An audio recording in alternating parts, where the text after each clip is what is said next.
a hacer esto, pues no, tiene que quitar esto, quitar este 4 porque es una constante, quitar el 8 que es una constante, quitar el 15 que porque es una constante, el 4 es una constante que está sumando, el 6 es una constante que está multiplicando, el 20 es una constante que está multiplicando también aquí, este 3 está por fuera, entonces pues también lo podemos quitar porque es una constante. Bueno, gracias a esa propiedad, entonces nosotros ahora lo que podemos hacer es categorizar. Eso es lo que sucede.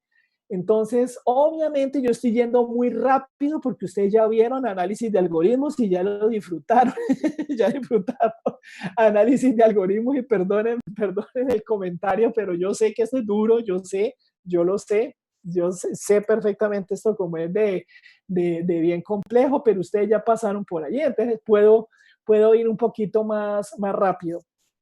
Entonces resulta que para qué o cuál es el beneficio de hacer todo este trabajo. Entonces déjenme, voy a cerrar aquí y ya les muestro otro elemento. Sí, en efecto, Juan Diego, murió la mitad de la función, ¿te refieres? Sí, prácticamente mucho de la función realmente se descartó.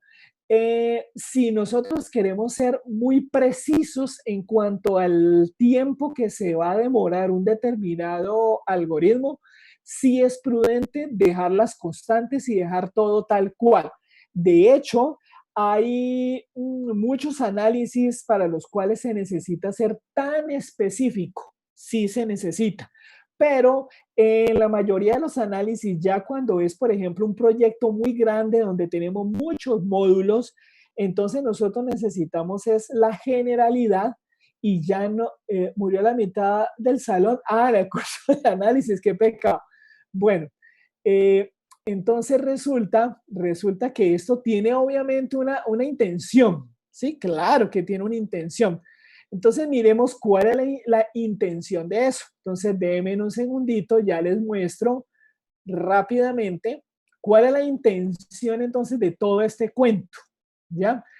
Hay personas que se dedican solamente a hacer este tipo de análisis y estas personas no hacen una sola línea de código porque no lo necesitan, porque no se necesita, sino que se necesita en realidad escoger y poder dilucidar cuánto se va a demorar el algoritmo, o sea, predecir cuánto el algoritmo se va a demorar. De hecho, hay muy poquitas personas que son realmente analistas de sistemas. Los analistas de sistemas son expertos en todo esto. Y ahí les cuento que hay 3 personas que son muy escasas, son muy escasas. Primer persona supremamente escasa en todo proyecto de software, el que hace el levantamiento de requisitos. Muy pocas personas que hacen un correcto levantamiento de requisitos. Eso es muy escaso, porque las personas que hacen levantamiento de requisitos casi que se vuelven unos psicólogos ahí. Y estos son muy escasos, son muy poquitos. Los otros que son muy poquitos son realmente las personas que hacen análisis, es decir, los que hacen este tipo de estudios, sacan las funciones temporales y todo esto. Esto es muy escasa la persona que hace eso. Hay otra persona que es bien escasa que uno consideraría que no es muy importante, que son las personas que hacen la documentación. Eso se llama gestión de la configuración, los que hacen los documentos y el versionamiento. La ingeniería de gestión de gestión de la configuración es muy escaso. De hecho, de hecho no conozco realmente personas aquí que hagan ingeniería de gestión de la configuración. No, no. Y lo otro sí que es cierto que es escaso son los arquitectos. Muy poquitos. Ahora, boleadores de código, eso es lo que hay. En el mercado, boleadores de código sí que hay. Entonces, usted le tiene que obviamente disparar es a los nichos de trabajo que todavía no se han suplido. Entonces, como hay poquitos arquitectos, poquitos analistas, poquitos elicitadores de requisitos, como se le dice, y poquitos documentadores, entonces ahí es donde usted tiene que dispararle. Por ahí es donde la cosa. Esos no hay, de esos no hay en el mercado. Boleadores de código hay un mundo. Entonces, pues hombre, si hay tantos, si usted se va a poner también a competir con eso, pues no, por ahí no es el camino. Ahora, que usted tiene que saber bolear código, pues claro, pues obviamente, si usted le dicen que tiene que hacer esto o lo otro, pues usted tiene que saber, ¿no? A ver, sí, sí, claro, claro, claro, claro que sí. Para ser arquitecto, pues hay que saber programar, pues claro que sí, pero no quedarse allí, no quedarse en eso eternamente. Sí, hay obviamente que saber desarrollar, saber qué es lo que está sucediendo, conocer los frameworks, obviamente, pero evolucionar, evolucionar. Ese es el llamado para que se evolucione y no se queden toda la vida haciendo código. No porque sea malo, obviamente eso es supremamente importante, claro que sí, pero es que el mercado necesita esos otros ingenieros que son tan, tan importantes para los proyectos de software. Claro, tienen que saber desarrollar, obvio. Oh, eso es otro cuento. Los científicos de datos es otro cuento. Ese es otro rollo, es cierto, es cierto. Hacer análisis de datos y todo eso, eso es muy, muy, muy escaso. Porque es muy nuevo realmente, es muy nuevo. Lo que pasa es que la ciencia de datos es, con respecto a las otras disciplinas, es muy nuevo. En realidad es muy nuevo, sí. Si nosotros comparamos, apenas estaba hablando de Big Data, realmente hace 5 años se puede decir que ya por fin se puede hacer Big Data.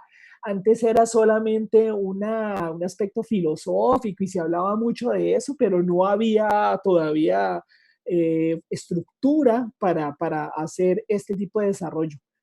Pero lo que pasa es que es muy nuevo, es lo que sucede, sí, es todo esto que es el machine learning, correcto, lo que es, por ejemplo, almacenes de datos, todo esto, todavía es una cosa novedosa si lo comparamos con otras disciplinas, eso es verdad. Bueno, venga, les cuento entonces para que cerremos un poco aquí. Pues resulta que todas estas ecuaciones que se pueden volver tan complejas, que son las funciones temporales, se rigen por algo que se llama el principio de la invariancia. Y pilas con esto, que esto es importantísimo, que es un solo concepto que marca todo lo que dijimos ahora por la anterior diapositiva. Dos implementaciones, es decir, dos programas totalmente diferentes de un mismo algoritmo, no diferirán en su eficiencia en más de un factor constante. Dice, miércoles, ¿cómo así? ¿Qué es esto? ¿Cómo así? ¿Qué es esto? ¿Que un factor constante? ¿Qué es eso? Entonces, hablemos de diferentes implementaciones. Por ejemplo, una implementación diferente es cuando tenemos el mismo algoritmo, pero escrito en diferente lenguaje de programación, por ejemplo, ¿ya? Entonces, si tenemos diferente lenguaje de programación, son dos implementaciones diferentes, sí, pero del mismo algoritmo, ¿ya? Por ejemplo, implementaciones diferentes es cuando incluso tienen el mismo lenguaje, pero utilizamos un compilador diferente. Entonces, si utilizamos un compilador diferente, también son dos implementaciones diferentes, también. Si tenemos el mismo lenguaje, el mismo compilador, pero resulta que lo corremos sobre diferentes sistemas operativos. También es otra implementación. Si nosotros lo corremos con el mismo lenguaje, el mismo compilador, el mismo sistema operativo, pero diferente máquina, entonces por diferir la máquina también son implementaciones diferentes. También. Entonces, imagínense todos los elementos que pueden configurar una implementación distinta. ¿Ya? Entonces, cuando me dicen que la implementación es diferente, pero es el mismo algoritmo, no importa la máquina que utilizamos, no importa el lenguaje de programación que utilicemos, no importa el compilador que utilicemos, nosotros siempre vamos a estar seguros que la complejidad temporal va a ser exactamente la misma. Y la única diferencia que va a tener un programa con otro programa, es decir, una implementación con respecto a la otra, es que la constante va a ser diferente, no más. Es decir, hay una constante multiplicativa y positiva que siempre va a pasar esto. Si yo tengo una implementación 1 y yo cojo la otra implementación y la multiplico por una constante, va a tener exactamente la misma complejidad y va a estar en la misma clasificación. La única diferencia, perdón, es que la constante es la que va a ser diferente. Veamos eso en términos numéricos. Por ejemplo, aquí, nosotros tenemos una lista de complejidad computacional y estoy seguro que ustedes se acuerdan de esto. Obviamente, estoy seguro que ustedes de esto se acuerdan. Cuando les muestro esto, ustedes dicen miércoles, otra vez esta vaina, ¿sí? Entonces resulta que ay, Dios mío, esta cosita que no me gusta aquí, eso, a ver, pongámoslo aquí, eso. Entonces resulta y acontece que todas estas expresiones son de menor a mayor, es decir, la que nosotros quisiéramos que todo algoritmo tuviese, pues obviamente es una expresión constante para nosotros poder saber que sin importar la cantidad de elementos que estemos computando, siempre va a tener exactamente la misma complejidad. Pudiéramos tener otro, que es el que le sigue, que es la logarítmica, que es cuando tenemos el logaritmo de n multiplicado obviamente por una constante. Eso es buenísimo porque lo logarítmico crece muy lento, muy despacio. Listo. Luego seguimos con la lineal. Después seguimos con la cuasilineal, que es cuando tenemos n multiplicado por logaritmo de n. No es logarítmica, no es lineal, pero se dice cuasilineal. Y de ahí para arriba, pues tenemos obviamente todas las que son, en este caso, las polinómicas, que en este caso va a ser la cuadrática, que cuando hay en el cuadrado, la cúbica y la polinómica más general, aunque esta es polinómica, pero es polinómico cuadrado y polinómico cúbico. Y esta es la polinómica general, que cuando es n a la k. De ahí en adelante, pues tenemos la exponencial, que es cuando ya lo que es el exponente es la variable, y cuando tenemos el factorial, y cuando tenemos la hiperexponencial, que es cuando dos variables que están creciendo, tanto el exponente como la base. Entonces tenemos ya un crecimiento hiperexponencial como el que tenemos en estos momentos, como crecimiento hiperexponencial, precisamente por la cantidad de dispositivos que en este momento están conectándose. Entonces, como tenemos eso, ese crecimiento tan impresionante, eso se llama el hiperexponencial. Eso es lo que está sucediendo en estos momentos por la cantidad de dispositivos que estamos nosotros conectando. Y lo más curioso es que estamos conectando al mismo tiempo, al mismo tiempo. Bien, eh, obviamente yo sé que ustedes se acuerdan de todo esto, pues es la idea, ¿no? Es la idea que ustedes se acuerden de estos elementos. Bueno, pues resulta que nosotros ahora entonces, ¿cómo podemos clasificar esto? Es decir, ¿cómo podemos nosotros establecer algo que se llama particiones? Entonces, cuando nosotros nos hablan de particiones, es un conjunto que nosotros cogemos y empezamos a establecer una división de un gran conjunto. Entonces, ya les voy a mostrar. Entonces, ojo con esto. se debe tener mucho cuidado con las unidades de medida. Por ejemplo, y esto es un típico, algo muy paradójico. Si nosotros tenemos una función temporal P1, que es n cuadrado días, y tenemos otra función temporal 2, que es n a la 3 segundos, pues resulta que esta función, que es n cuadrado, va a ser mejor que la segunda, así esté a la 3, ¿sí? Así esté n a la 3 y este n a la 2, porque únicamente que va a ser únicamente esta, va a ser mejor que TP2, pero únicamente a partir de 20 millones de años. O sea, ¿de qué nos sirve un algoritmo que va a ser muy bueno, pero después de 20 millones de años? Entonces, por eso es tan delicado decir que solamente como es n cuadrado y solamente como es n a la 3, entonces decir de una que este es mejor que esta porque este es del orden n cuadrado y porque este es del orden n a la 3.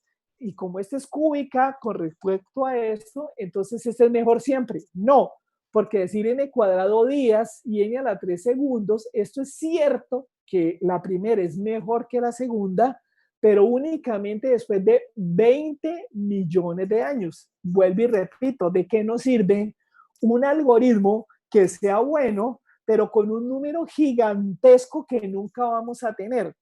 Entonces, por ejemplo, en el caso de las bases de datos, tenemos un algoritmo para ordenar registros y resulta que el algoritmo para ordenar registros es n cuadrado y el otro algoritmo es n a la 3. Y nosotros decimos, como este algoritmo es del orden de n cuadrado, entonces tomemos este que es mejor que n a la 3. Pues no, porque resulta que por las unidades de medida, perfectamente este va a ser mejor, pero solamente después de que tengamos 20 millones de registros. Y si nosotros nunca vamos a tener una base de datos con 20 millones de registros, pues ¿para qué utilizar un algoritmo que solamente va a ser mejor que el otro únicamente a partir de una unidad de medida brutal y enorme que nunca vamos a tener? Ahora, si usted ya está hablando de otra estructura de bases de datos de más de 20 millones de registros, sino de billones o trillones de registros, bueno, pues entonces ahí sí valdrá la pena. Si no, no. ¿Para qué se va a poner a meterse en ese cuento? Bien, ahora resulta que cuando nosotros hablamos del crecimiento de funciones, entonces nosotros, imagínense que tiene una función temporal aquí, 4n cuadrado más 3n más 2. Entonces usted simplemente por verlo dice, pues esto va a ser del orden polinómico 2. Y tiene una función f de n que es igual a n cuadrado. ¿Listo? Entonces vamos a comparar estas dos funciones. ¿Es verdad que n cuadrado es mayor o igual a n cuadrado? Siempre sí. Que es igual.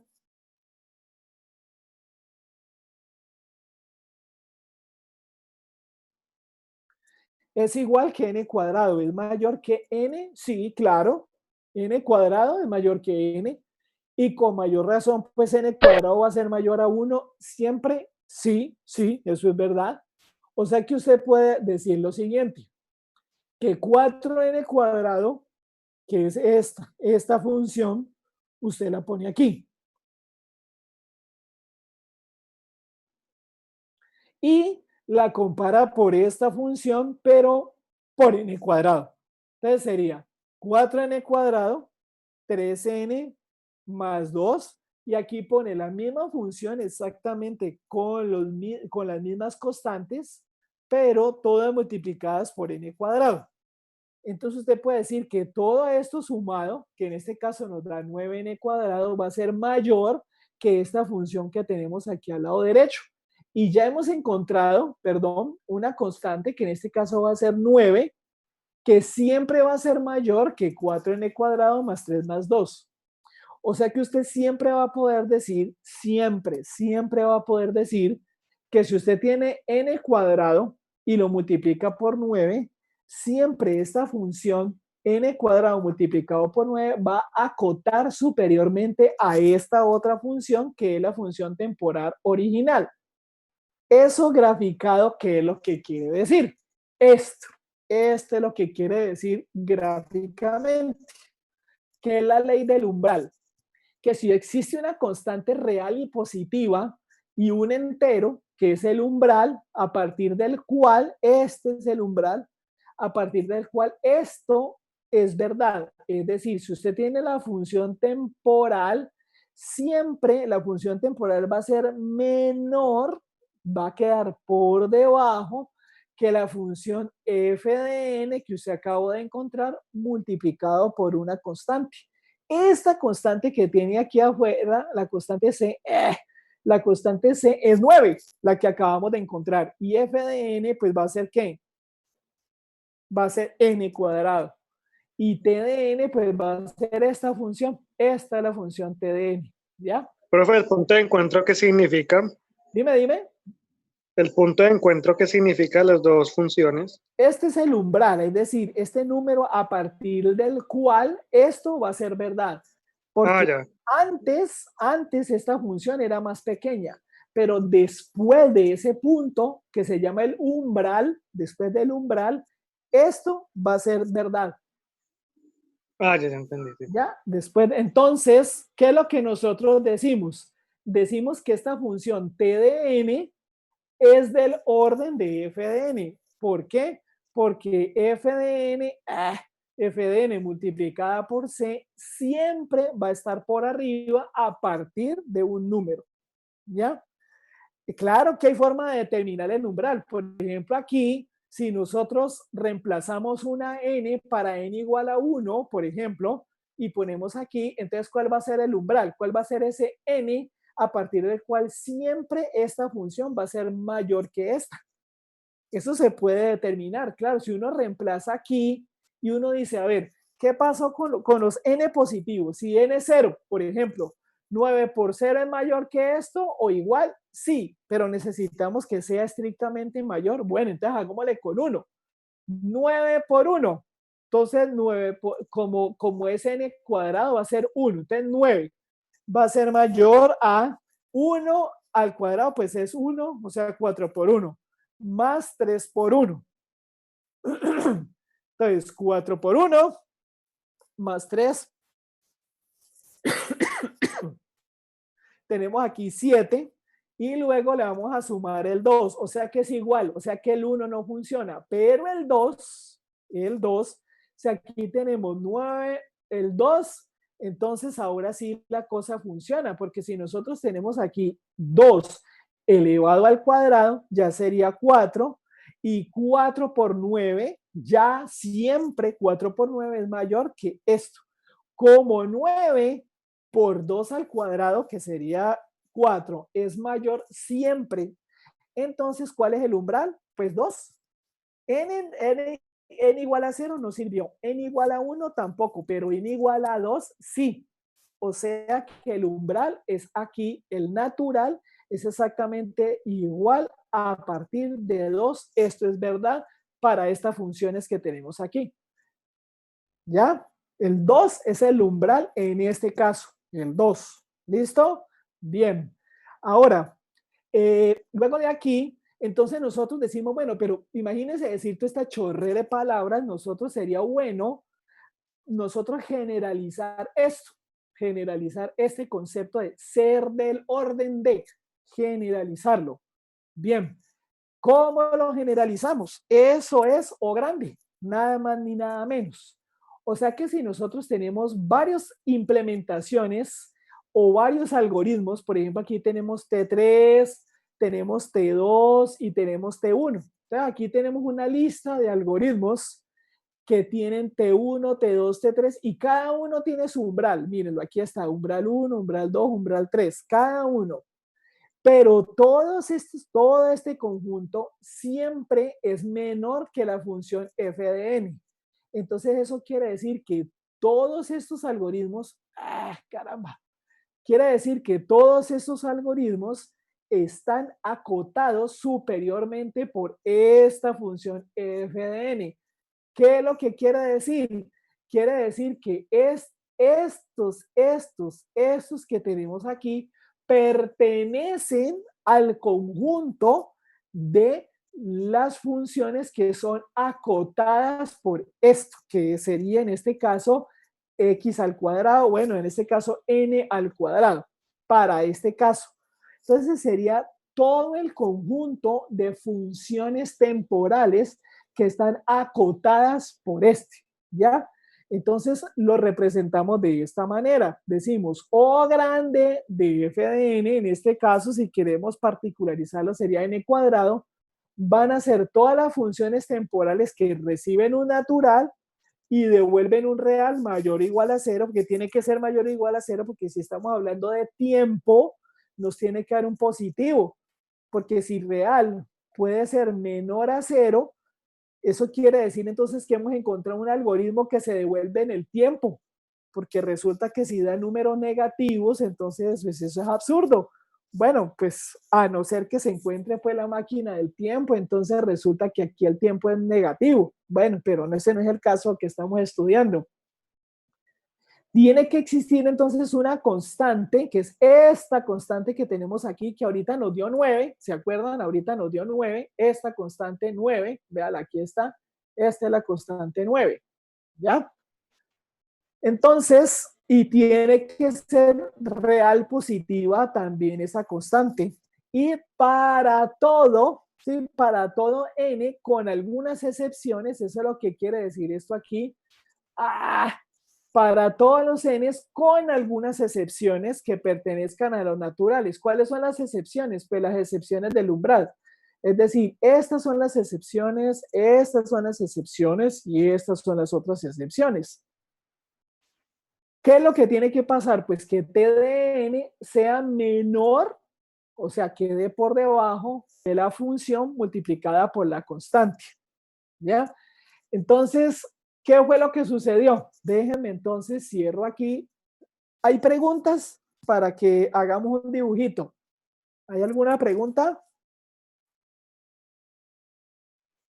Si está entendido, necesito que esto esté súper entendido porque si no, esto se vuelve un sancocho más adelante.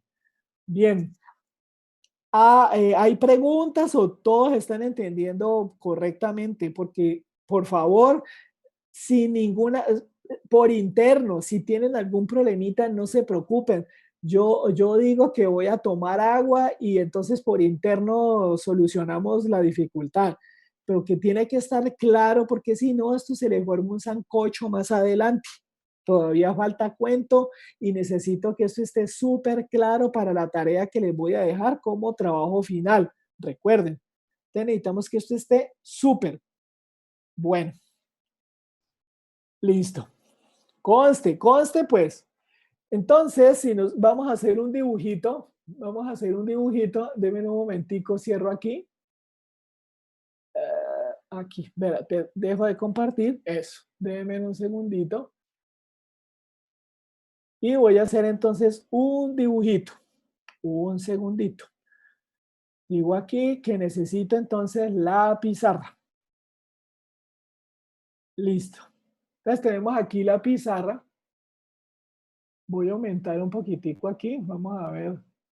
Eso es.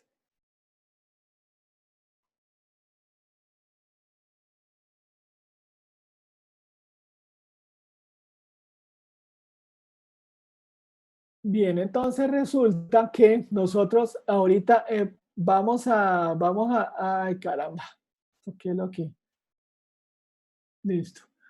Bien, entonces si nosotros, aquí sí están viendo, sí están viendo la pizarra en blanco, ¿verdad? Bueno, entonces resulta, hagan de cuenta que ustedes entonces tienen, por favor, sí, por favor, borren allí las pinticas, por favor. Si nosotros tenemos entonces un conjunto, ¡ay, caramba! Está, un segundo, que es que esto hacía muy complicado, hacía a mano alzada, como dice. Bueno, si nosotros tenemos un conjunto de todas las funciones, entonces haga de cuenta que aquí tiene todas las funciones enmarcadas en este conjunto, todas las funciones que usted puede escribir. Entonces hagamos de cuenta que aquí nosotros tenemos la función, vamos a hablar en términos de n. Entonces tenemos una F1 de n. Profe, no se está viendo lo que está dibujando, qué pena. Ah, será entonces que la tengo que pasar para acá. A ver, ahí sí. Ah, ahí sí, ya, sí, señor. Bueno, vale. Listo. Entonces, si nosotros tenemos una función f de n igual, por ejemplo, a n solita, tenemos una f2 de n igual a, por ejemplo, digamos que 3n. Bueno, y entonces ahora vamos a tener un f3 por aquí al ladito de n, y resulta que esta función entonces es un medio de n. También, perdón,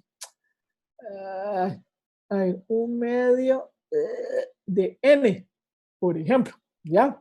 Y tenemos aquí otras funciones diferentes.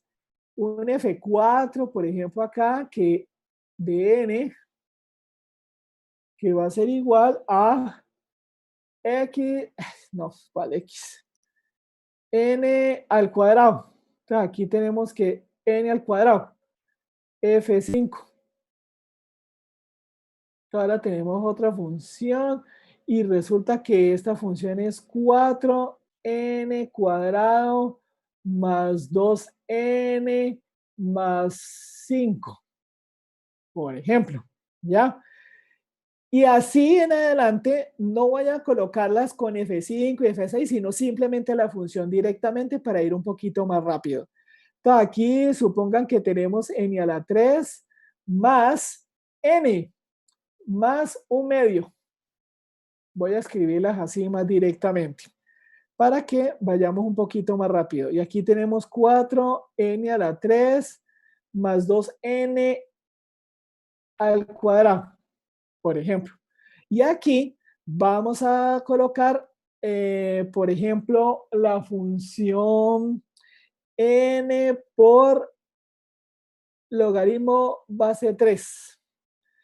Y aquí 3 veces n por logaritmo base 2, por ejemplo. Y así sucesivamente. Obviamente, estratégicamente, yo he colocado las funciones cerquita para que tengan más o menos la misma característica. Ya, ¿esto qué es lo que va a suceder? Que nosotros podemos hacer como unas divisiones. Aquí vemos un conjunto de funciones que se parecen, digámoslo así. Y aquí tenemos un conjunto de funciones que se parecen entre sí. Y este conjunto es el conjunto de otras funciones que se parecen entre sí. Y aquí tenemos otro conjunto de funciones que se parecen entre sí. Ahora, miren por favor que ¿por qué se parecen entre sí? Por el exponente, porque miren que todas estas son gráficas que son en efecto de polinomios, pero que son cúbicos. Y todos estos polinomios son cuadrados. Todo esto que tenemos aquí son líneas. Incluso si le colocamos aquí una constante, por ejemplo, esto sigue siendo una línea. Y aquí también, en el logaritmo de 3, y aquí le puedo sumar 2, por ejemplo, y sigue siendo un logaritmo y no cambia para nada, no cambia absolutamente nada, pero todas estas son parecidas, todas estas son parecidas. Pues resulta que todas estas funciones son las funciones que están dentro, esto corresponde precisamente a O grande de n. Este es O grande de n, porque son todas las funciones que son acotadas superiormente por n, por una línea, ¿ya? Y resulta que este conjunto que tenemos aquí es el conjunto de O grande de n cuadrado, que son todas las funciones que son acotadas superiormente por n cuadrado. Y aquí, obviamente, O grande de n a la 3, porque son todas las funciones que pueden ser o que están acotadas siempre por arriba por n a la 3. Y aquí tenemos O grande de n logaritmo. No importa la base, n logaritmo, ¿ya? Así está esto determinado. Cada uno de estos conjuntos son particiones. ¿Eso qué quiere decir? Son conjuntos que tienen tres características. Característica número uno, ninguno es igual a vacío. Ninguno. Entonces, digámosle que este es igual al conjunto 1, que este es igual al conjunto 2.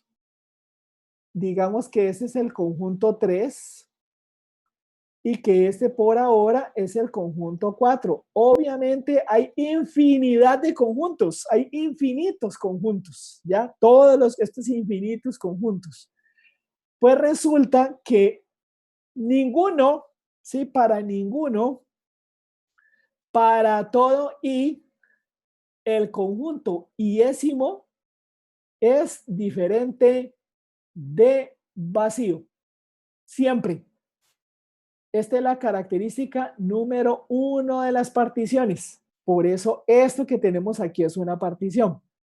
Segunda característica, que ningún conjunto puede compartir elementos. Ningún conjunto comparte elementos.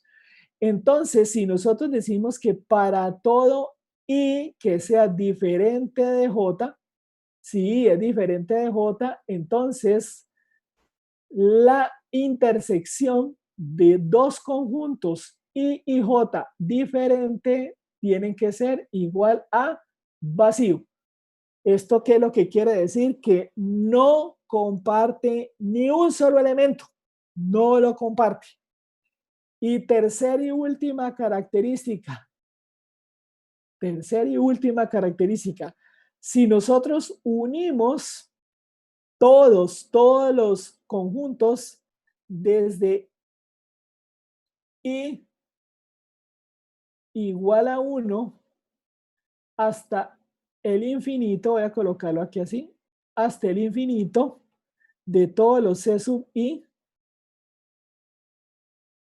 esta unión que es igual a C1 unido con C2, unido así sucesivamente hasta C unido con Cn. Es decir, si uno todos los Cs, me vuelve a dar el gran conjunto C grande de todas las funciones que puedo escribir. Es decir, no me va a sobrar ninguna función por acá afuera y nunca va a quedar una función por aquí adentro que no tenga realmente una cota superior.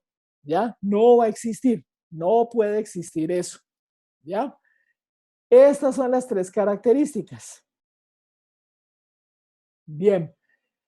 Esto es lo que necesito que quede entendido para el día de hoy. En 8 días vamos a hacer otra conferencia en profundidad acerca de algo que ya no es análisis de algoritmos, sino complejidad computacional más en profundidad. Entonces, esto tiene que estar supremamente claro. Si no, se le vuelve un sancocho, ¿ya? Entonces, vuelvo y pregunto,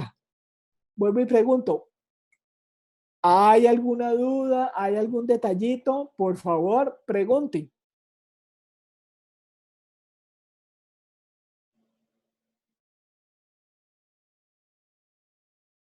Esa es una muy buena pregunta.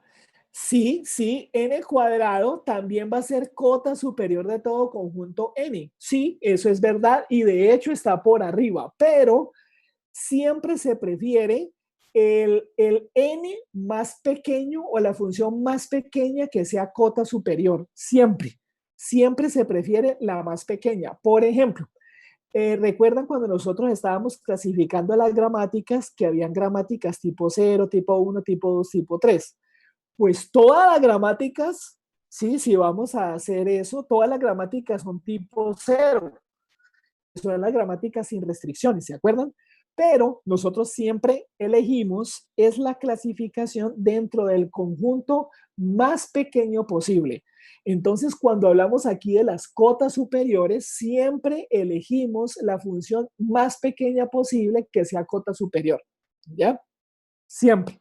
Siempre se elige la más pequeña posible. Vale. Bueno, entonces por favor, los que estén dormidos, necesito que despierten porque necesito llamar a lista. Bueno, voy a dejar de compartir aquí. Denme un segundo. Eso es.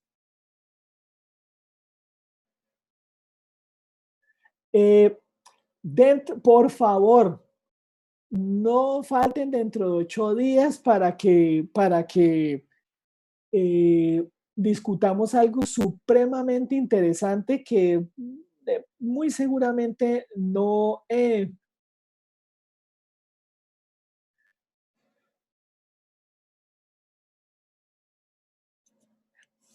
Ay, ¿por qué no brindo análisis de algoritmos? No, porque es que tengo demasiada carga académica y es que ya no hay más espacio. O sea, ya definitivamente me tocaría que quitarme otros cursos para poder asumir ese. No, o sea, el problema es ese, que es demasiada cantidad de cursos. No crean, claro que me lo han dicho, pero pues hombre, el dilema es que son demasiados cursos y entonces, morirme. No hablen así, no sean tan negativos. ¿En alguna otra clase? Pues todo depende porque hay un par de cursos que son electivos, un par de cursos selectivos, sí. Hay un curso que ya se aprobó, pero que no sabemos cómo queda el próximo semestre en el sentido de la carga horaria, ¿no? No es que no se vaya a abrir ni que no, no, no. De hecho, el otro semestre ya está garantizado porque ya incluso nueva corte, ya tenemos estudiantes inscritos y toda la cosa. El próximo, pero vamos a ver si hay campo para las electivas. Hay una electiva que se ha querido dictar desde hace mucho tiempo, que es el diseño, se llama diseño de sistemas informáticas, el diseño de sistemas informáticos es precisamente hablar de arquitecturas y hablar de patrones de diseño.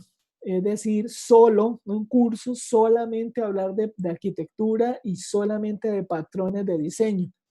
Y hay otro curso que es el curso que iría después de informática teórica, que es algo así como la informática teórica aplicada, que sería el diseño y pues, compiladores, ¿sí? Es la construcción de los compiladores.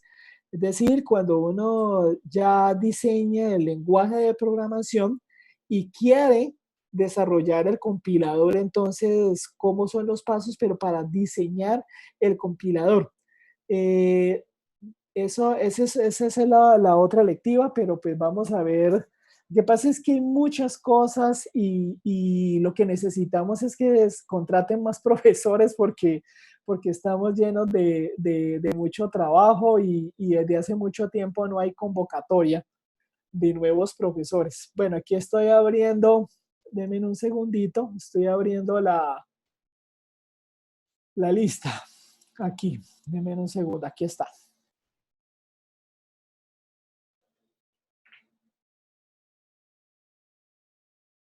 Listo, entonces hoy 4. Entonces necesito que por favor escriban allí presente. Eh, Juan Pablo, Juan Pablo Acosta. Perfecto. Juan Diego Bastidas. Juan Diego. Perfecto, Juan Diego, gracias. Presente, profe. Andrés Domínguez. Andrés Domínguez, perfecto, gracias Andrés. Nicolás Graciano. Gracias, Nicolás. Joan Felipe. Perfecto, Joan. Kevin Guerrero. Perfecto, Kevin. Víctor Manuel Hurtado. Perfecto. Jonathan. Jonathan Steven. Perfecto. Daniela Lozano. Daniela Lozano. Perfecto. Camilo Lozano. Camilo Andrés. Perfecto. Diana Marcela.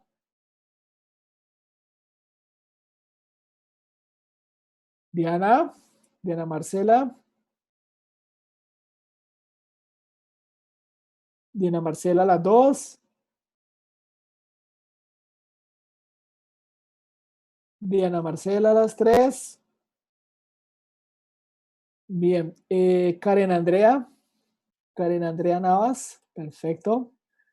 Diego Fernando Ochoa. Gracias, Diego. Esteban Ortiz. Perfecto. Erika Salazar. Gracias, Erika. Diana Patricia Segura. Perfecto, Diana. Gladys. Perfecto. Tito. Tito. Perfecto, Tito, gracias. Juan Fernando González. Juan Fernando González. Perfecto, Juan. Y Brian García. Brian García. Listo. Ya están las calificaciones en el sistema. Yo sé que ustedes las vieron, obviamente, para que por favor confirmen. Les agradezco muchísimo. Un abrazo a todos. Dentro de 8 días vamos a discutir algo muy, muy interesante y por eso necesitamos hacer este repaso porque antes directamente veíamos la otra clase sin repaso y eso hacía muy cruel. Entonces, nos vemos dentro de 8 días. Dentro de 8 días considero que ya les puedo, pues sí, ya les digo qué es lo que vamos a hacer como trabajo final y listo, no es más. Que estén muy bien. Nos vemos, hasta luego. Vale, profe, gracias. Con gusto. Muchas gracias, profe. Chao, Que tenga con una gusto. buena noche. Gracias, muy amable. No, profe. Chao, chao. Quieta. Hasta luego.